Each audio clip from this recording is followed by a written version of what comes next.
Hey, what's up everybody? Welcome to the Average Joe Dividends YouTube channel. If you've been following this journey, welcome back. If you're new to the channel, please subscribe so that you do not miss future videos. Also, please click the like button to help grow this channel and get the word out on dividend growth investing. Getting paid just for owning stocks. This is what dividend growth investing is all about. This is my weekly buy video. My current strategy is to deposit $100 of my own money per week and let the portfolio do the heavy lifting for me going forward. All dividends received will be reinvested back into that stock from which it was received. My goal is to put this money to work for me in the long term to build a growing and reliable income stream. I am a long-term buy and hold investor who focuses primarily on individual blue chip stocks as well as ETFs and CEFs. What we're looking at right now is my M1 taxable stock brokerage account, my Average Joe Dividends portfolio, and we can see overall we're up 11% overall. But let's take a look at the last quarter. And we can see we're down nearly 10% and over $20,000. So right now, this is a really hard time for investors. When you see these losses, it can be a little bit demoralizing, and you'll start to question whether you're doing the right thing.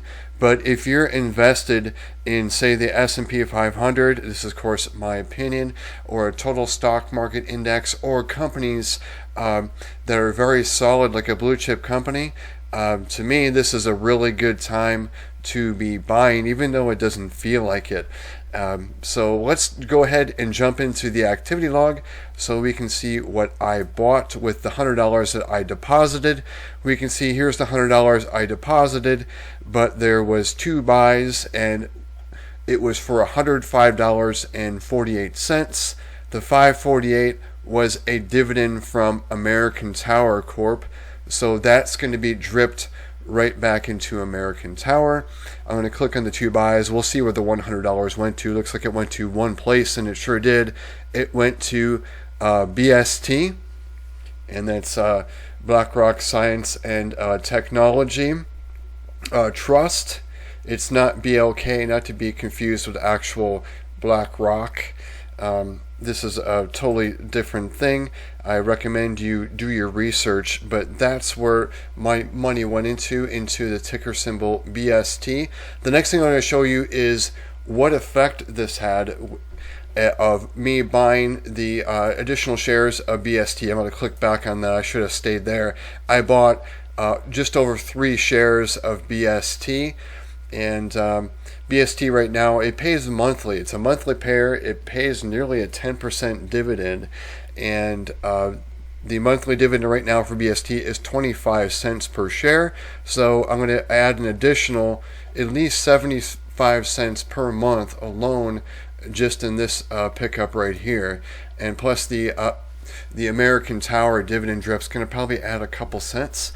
But I'll show you how I calculate that and what these two buys had on my monthly dividend income. I'm going to go over to a Google Doc spreadsheet. I'll leave a link below. This shows all the positions in my portfolio. What I do is I import all the holdings from my M1 data tab, which is on the far right there. And I'll show you really quickly. If you're interested what's in this portfolio, you can just review this too and just pause it. But it's arranged from my largest position, which is SCHD, and we'll just scroll down. You can see BST, where I just bought some more shares in. That's my second largest holding. And we can see, I'm not going to read all these, but I'll just kind of just go through these really quickly. Scroll down. You can slow it down or review it if you want. Or you can also look at my Google Doc spreadsheet again. I'll leave a link below so you can see what I'm all invested in. And we'll get to the bottom. We'll see what my smallest holding is. And right now it's Best Buy. It keeps changing because the stock prices change. And right now, yep, BBY. So I'm going to bounce over to the Google Doc spreadsheet. And just a really quick overview. It shows the company ticker symbol, the current share price. It uses a simple Google Finance function, pulls the share price. You can see for Apple there.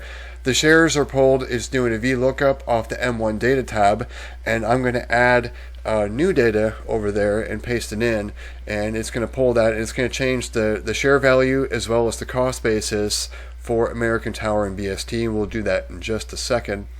And the current market value, here's my cost basis, my gain or loss for each investment, and percent gain or loss, and here's the dividends per share. All these are in white except for SCHD, which has a variable dividend that they announce quarterly. And I also have some positions that pay monthly, you can see in the light blue, and I've got the rest all in green, and the reason for that is I have a color key, and for the first, second, and third months of each quarter, the dark green are the largest payers because most companies pay their dividends in the third quarter. So I receive my largest dividends in March, June, September, and December. We are in October, so we are in the first month of Q4.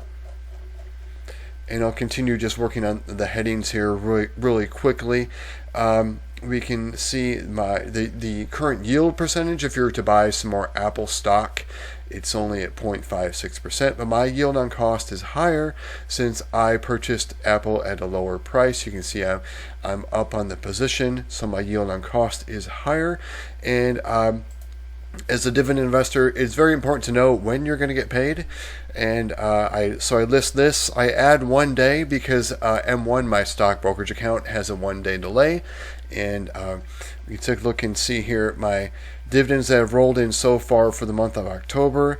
I have those dividends listed here and highlighted in green. We'll do a quick count up of those dividends received if it'll cooperate. So far in the month, I'm only expecting a couple more, and they're big ones, and that's from BST and JP Morgan. But I've received $148.54 so far, but I'm expecting close to $400 with BST. And I'm expecting, I think that $4.59 is probably pretty accurate.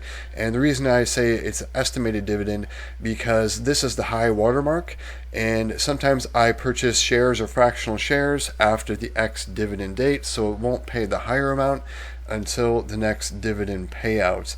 And in this case, I was calculating, I would think it's about $3.96-ish is what it's going to pay me. But we'll see. Subscribe so you'll see my next video where I recap all of my dividends for October, and you'll get a full count up on my dividends. So we'll go over here. I also track the total dividends, and I also track the increase for each position. Not all of my positions in the portfolio increase their dividends annually, but most of them do. Like an Apple, KKR, you can see what their dividend raises were. Anything above 5% I really like, and those are in the green. So it looks like Aflac just made the cut last time, and they're expected to do a dividend increase in November. So we'll see if Aflac does 5% or better. I'm going to scroll down to the bottom here, and at the bottom, it shows the total for this is the portfolio current value live. This is my cost basis, and this is my gain or loss. But that also counts all the dividends that I've received. So I'm ahead by nearly $3,000 because of the dividends paid out. You can see the current yield. This is an average yield percentage for the portfolio, and this is my yield on cost since the portfolio has been down. Those are inverted right now. Here's my quarterly dividend, the high watermark I've purchased up to, and I divided that by 3 to get a monthly average. So right now, as it stands before the purchases, the additional 3 shares of BST plus dripping a little bit back into American Tower, I'm at $857.58 on a monthly average. Quarterly is $2,572.74, and annual over $10,000, so I'm at $10,290.96. But again, these 3 are all going to go up. I want to go back to M1, and I'm going to go to the top of this page. I'm going to grab everything, just select it starting from the name column, go all the way down, and I'm going to paste this into an M1 tab here, my M1 data tab, And all this does is it pastes everything into the A column from M1, and all it's doing is it's aligning the shares, the number of shares, and the cost basis. It's just, you can see it's saying equals A13, so it's pulling from there, and then it's pulling from A15, so you can see the shares and the cost basis are off by a couple for each one. And then I just do a VLOOKUP of SCHD and look over to the right 1 column and 2 columns to pull the shares and cost basis. That's all it is. It's that simple. I know some people use some services like Plaid or other online things like that to track all this. For me, I want it right now because I know some of those services like Plaid, it can take up to 24 hours or more to update that, and that's not for me for 2 reasons. 1, I don't want to wait. 2, I don't want to pay for it. So I've got those instantly updated, so 858.43, and I'm going to update that over in my monthly average dividend tracking tab. And anytime I do a purchase or a sell or a dividend drip or there's a dividend raise, I track this over in this tab. So we're going to put that 858.43 over there. So I've been tracking this for a while.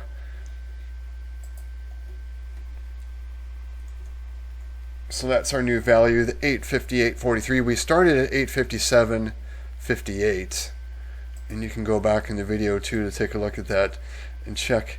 But so with the American Tower dividend drip, AMT, and a $100 deposit which bought the BST, I've increased my monthly income by an additional 85 cents just from that one transaction. You can see other things happen, like there's an Oracle drip, there was a whole penny for that one. There was good news with AbbVie on the 27th. They raised their dividend by nearly 5% and then added 48 cents every single month going forward. You can see Cisco dividend drip. Here's another $100 deposit. That looks like that was from last week. So I only added 34 cents. I added more this week because of BST. Let's go ahead and take a look and see what BST is paying me. It's expected not at the end of this month, but next month. If I buy no more shares, BST will pay me $404.58 at the end of November. At the end of October, well, it's going to pay me on the 31st.